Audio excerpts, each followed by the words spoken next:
Hello everyone, welcome to this talk, DDS for test system development, during which I will tell you how and why we built test system for electric panel based on DDS.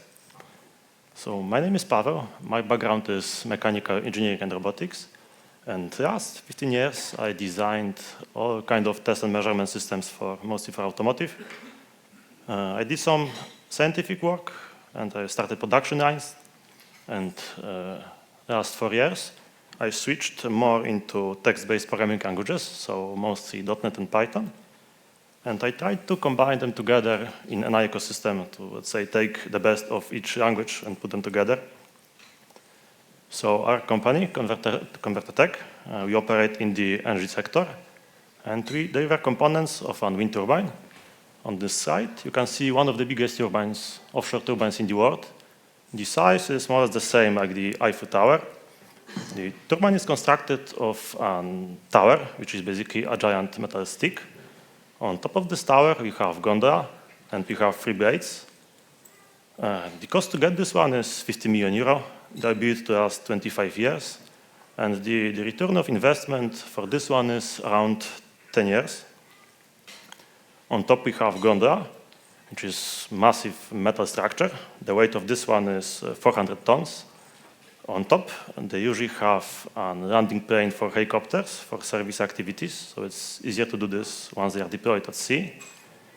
On each side, they have a freight container. Inside there is a converter.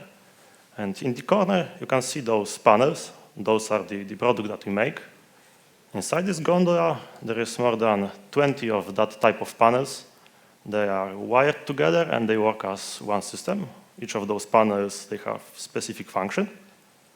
So the simpler one, it controls the rotation of the gondola on top of the tower by those inverters. They control motors.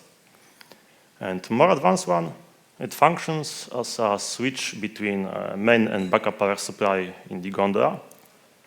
So when we design a test system for that type of product, we always look at the inputs to choose the right supplies, the voltage levels. We test this under nominal voltage and sometimes nominal current. So those components can get quite big.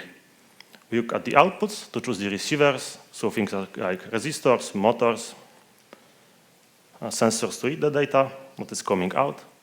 And we always try to connect to all of the devices that are placed inside to get a feeling what is happening in the panel during the test. And those devices, they use standard industrial protocols like TCP, Modbus, CAN-Open, Profinet. We also do simple measurements like calibration of voltages. For this, we use multimeters, calibration of some timers using oscilloscopes, sometimes more advanced analysis by using power analyzers, sometimes some generators. Those panels, they are produced in 4 stages. First one is assembly. It's all manual labor. We start basically from empty frame on multiple stations. It's wire by wire, component by component, long assembly process. After that, we have pre-test, which is basically a visual inspection. We check the components, check the wires, do the put test of the wires. So more or less we know all is assembled. We have our testing area on which we focus on later, and final step, which is final. So also a visual inspection and packaging. Testing has 3 major stages, point-to-point, during which we test, let's say, the critical circuits under the low voltage, so we avoid damaging expensive equipment once this is powered on. We have our high-pod, which is about safety and norms. And finally, end of line, which is about the functions under the nominal voltage and the components.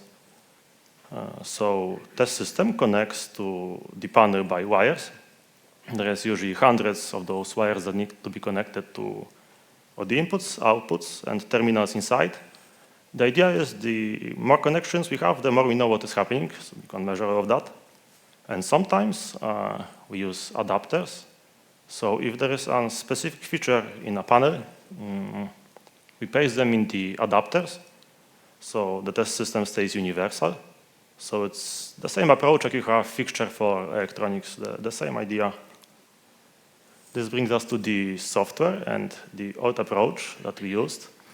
So we use standard three-tiered approach that I've seen in all the companies I worked before. So at the bottom, we have the hardware layer, abstraction layer, or measurement abstraction layer, or whatever the name. So all the drivers for all the equipment. In the middle, sequence engine. So test stand, maybe OpenTab, maybe something custom in LabVIEW. It has the logic of the test. It's using those drivers. And at the top, sequence executor, so top-level application. It has nice UI, and it connects to the external systems. It's, in our case, basically a wrapper for test stand. So all of this was implemented in LabVIEW. And it worked quite nicely when we produced electronics, but it failed for those panels. And it failed mostly because the way this production is organized. So it takes a lot of time to move a panel to the test bay area and to connect it. Up to 2 hours sometimes. We have to use a crane or a platform on wheels to move it, connect hundreds of those wires, and the same to disconnect and move it out. And while this panel is tested and it has issues, those issues must be found and they must be fixed. We don't have a dedicated lab or rework area like in electronics. And we cannot scrap it in serial production, like in big serial production, because it's simply too expensive. Those are expensive to make. And this problem that when the panel has an issue, it has to be fixed, this led to capacity issues because the technicians, they didn't really have a way to do the diagnostics because all the hardware was used by the test stand directly. So there was no easy way to see what is happening, and that is what is required to do diagnostics and to find issues. And because of that, we, as an engineering, were asked to do the support, to debug those sequences. This took a long time. We couldn't produce. We tried implement those DQMH modules in test and to give a feeling what is happening. But this started to look like a spaghetti code, so we decided to scrap it and propose a new approach. And the idea that we had is that we wanted to view and control hardware when the sequence is running from any host. We wanted to view and control hardware without test stand, without sequencer. We wanted to run the sequences remotely, which is convenient for us. And we wanted to give production diagnostic tools that are easy to use, so they don't have to install anything, so web-based diagnostics. And finally, we wanted to make this cross-platform and cross-language, so we could choose the best tool for specific task. And one mention about resources. We only had 2 developers and 1 year to make this, so because of that, we have chosen to use existing tools on the market, connect them together instead of implementing from scratch. And here I have a quick demonstration how this works. So I can start my background services. They control all of the equipment. It's a background service. You don't see it normally. I can start my diagnostics in LabVIEW, choose any station in the network at runtime, see all the devices, gain control, and change some signals, some states. I can have as many of those as I want, running at the same time. And while this is running, I can start my test stand sequence. The same story. I will choose the station on which this is running at runtime, authorize, and run the test. And you can see those signals changing live in 2 of those applications. And at the same time, you can start another tool, web-based diagnostics. So the same idea. I can connect to this station and see what is happening if I'm inside the network. It has better UI compared to LabVIEW, but the idea is the same. So to design a system like this one, where we have multiple components exchanging data in real time, we needed a broker. And after some research, we divided them into 2 blocks, centralized, when there is basically a server that is passing the messages between clients, and decentralized, when the application exchange data between themselves. We have chosen decentralized and DDS. There is also Zenoch in the middle. It's a combination of both. It's relatively new, implemented in Rust, worth to check out if you are interested. So the DDS is a data distribution service. It's a message broker for distributed applications that allows to exchange data in real time. And the way it works, it has a concept of a domain, so a space in the network in which the applications exchange data. The basic entity is participant, which later creates publisher, subscriber, reader, and writer. We have a concept of a topic which has a name and type. And basically, writer can send a data to a topic, reader can subscribe and get the data, so it's publish, subscribe. We have QoS, which can be applied on each of those entities, and it will change the behavior, how they interact. The protocol this is using is called RTPS, return, publish, subscribe, and it will handle discovery, so you don't have to fix any IPs, configurations. If they are in the same network, they will be detected. It's using UDP multicast to do it. And the basic transport it's using for reliable and non-reliable communication is UDP. You can also have shared memory or TCP if needed. And the nice feature about this broker, it can, let's say, adapt depending on the location of the participants. Let's say if they are on the same hosts, it will go to shared memory. If they are on different hosts, it will be UDP or TCP. So the power of DDS for us was that we can configure those readers and writers for different scenarios by using those QoS profiles. And here I have 3 examples. So signal streaming, where we have a device that is sending frequent data. And on the readers, we don't really care if all the samples are delivered. And for this, we use best effort QoS, which means writer doesn't require confirmation from the reader.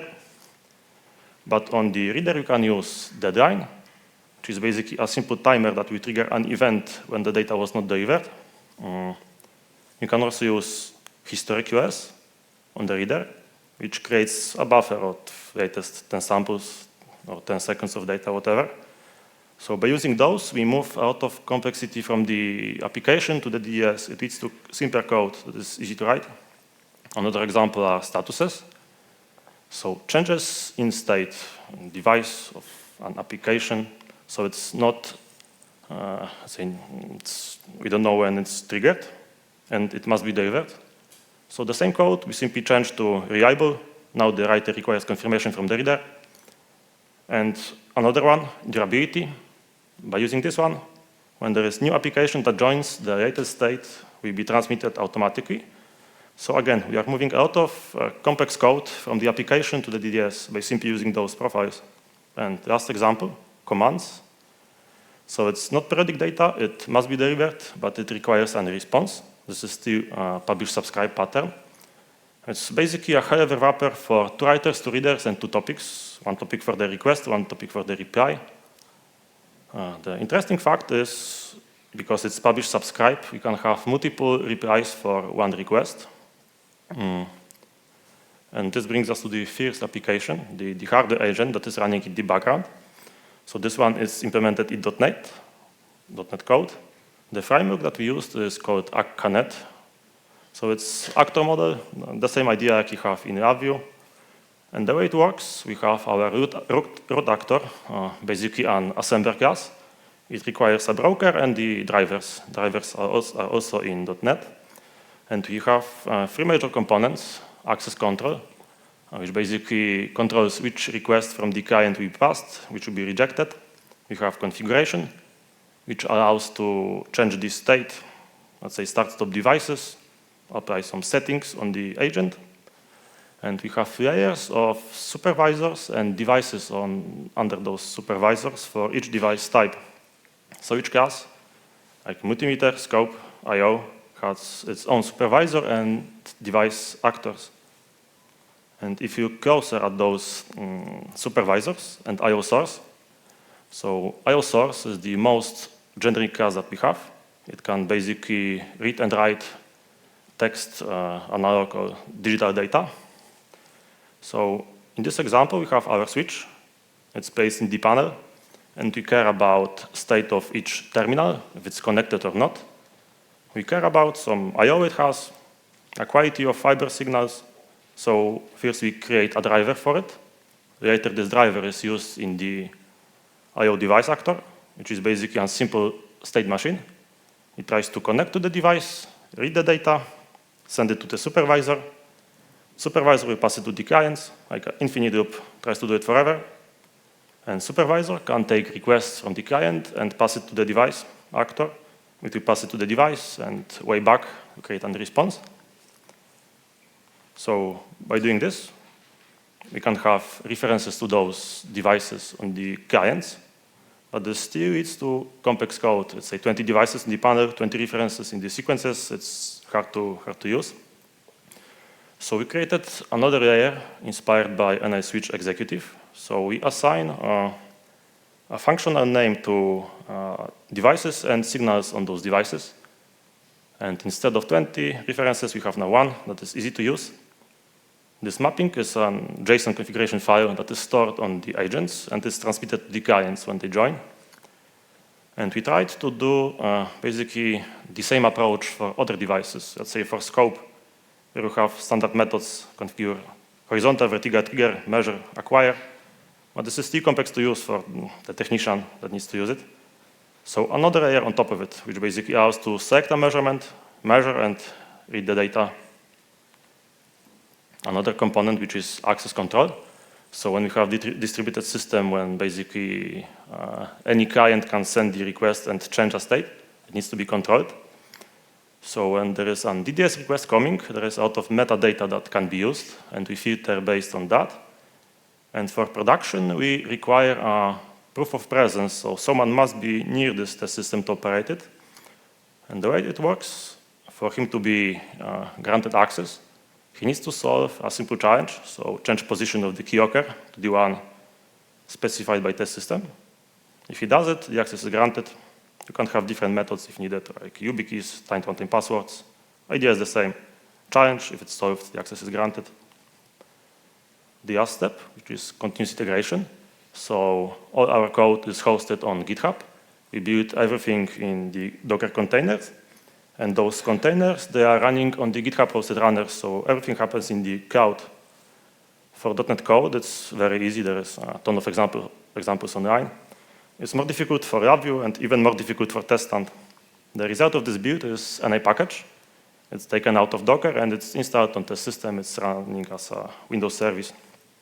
So now that we have those agents, the other components become relatively easy. So diagnostics in LabVIEW, it only knows about the DDS. It doesn't care about hardware and its location. And this application has basic assembler class that creates all the UI, all the subpanels. We used a simple DQMH approach. And we have wrapper for .NET Code for the DDS client API that we made. And when using LabVIEW and .NET together, we find that it's easy when you, let's say, create a wrapper for all the .NET code and you expose only the primitive types, so structs, booleans. It leads to simpler code that runs faster and it's cleaner. And here you have an example. The same code. One has a wrapper, and one is using, let's say, basic .NET primitives. It looks ugly and so. For CI, the same approach. We build this in the Docker container. There are some examples how to do this online. You can follow this link to check out. The result is the same NI package taken out of Docker and installed on the clients. Another component, sequences. So the same idea, it only knows about the broker, doesn't care about hardware, where it's located. The UI is implemented in WPF. We find it easier to work compared to LabVIEW. You have automatic scaling. You have this MVVM model that can be used.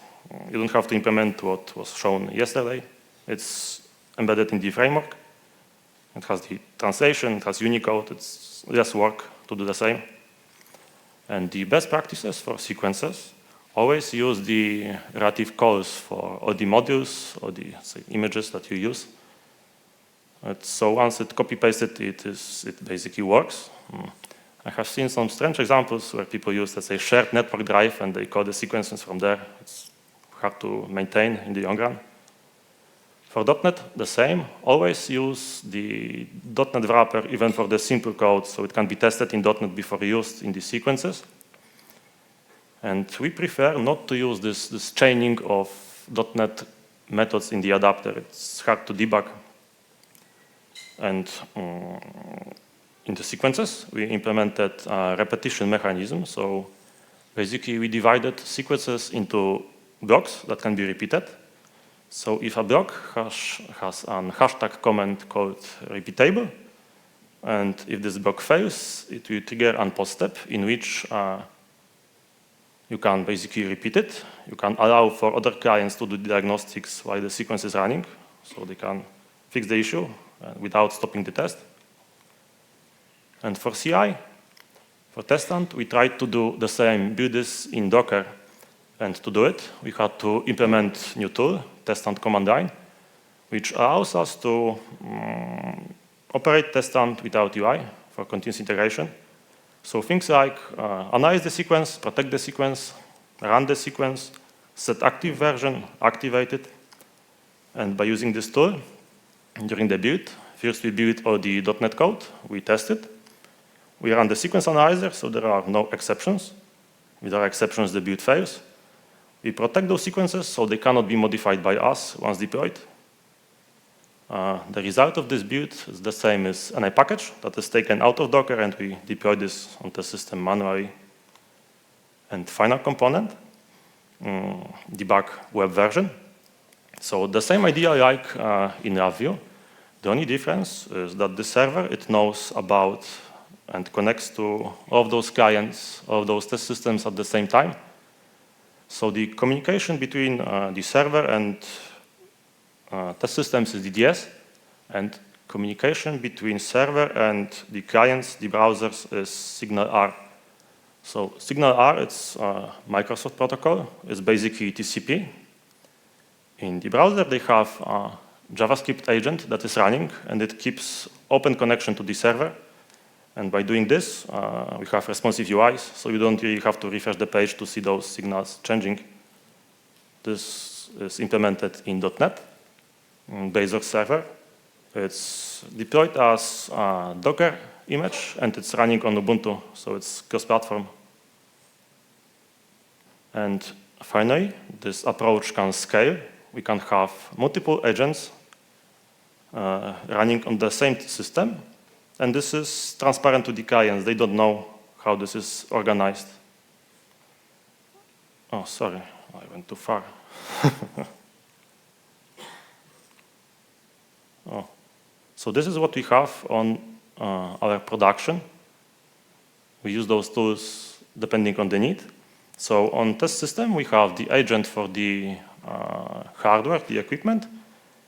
We have our diagnostics in LabVIEW. We have our deployed sequences that are called by the sequence runner, LabVIEW-based application.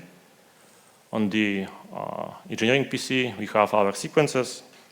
Development version, we have debug in LabVIEW. We have our server, and any client in the network can use the browser to connect.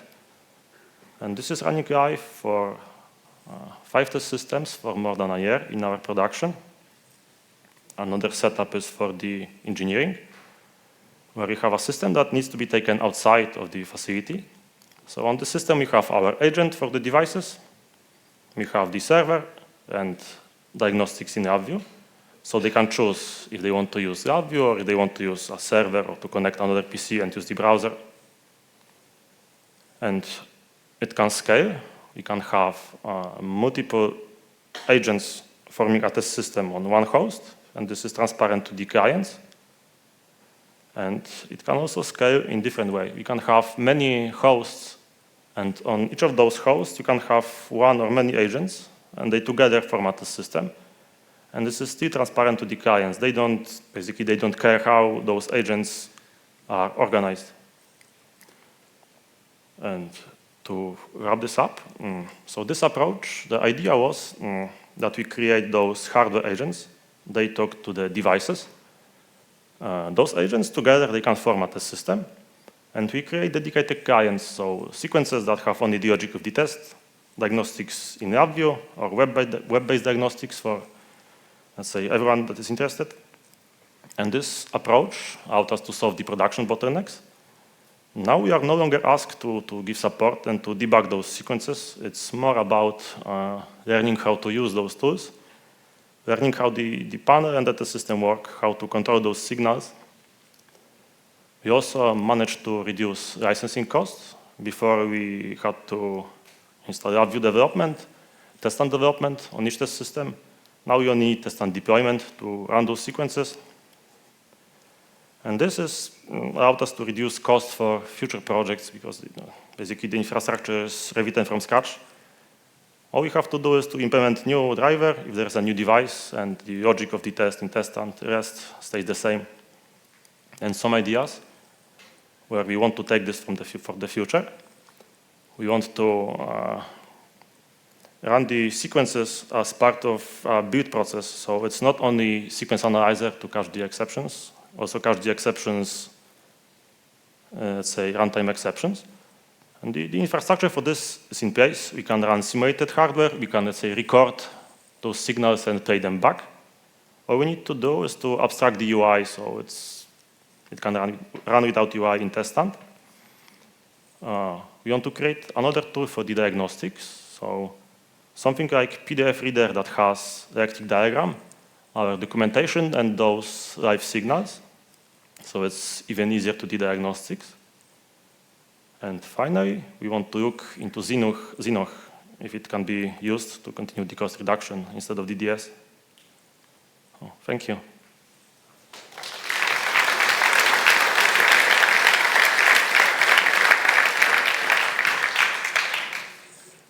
Any questions?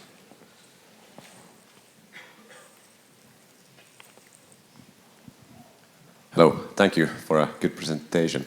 You mentioned your tool test and CLI that you had there. Is this something that you would be open to share?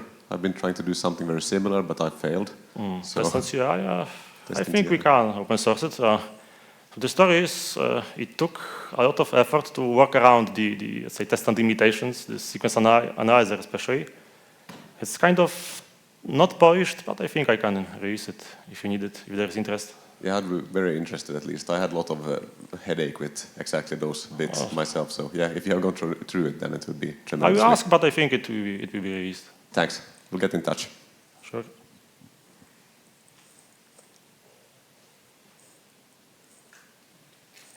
Okay, thank you.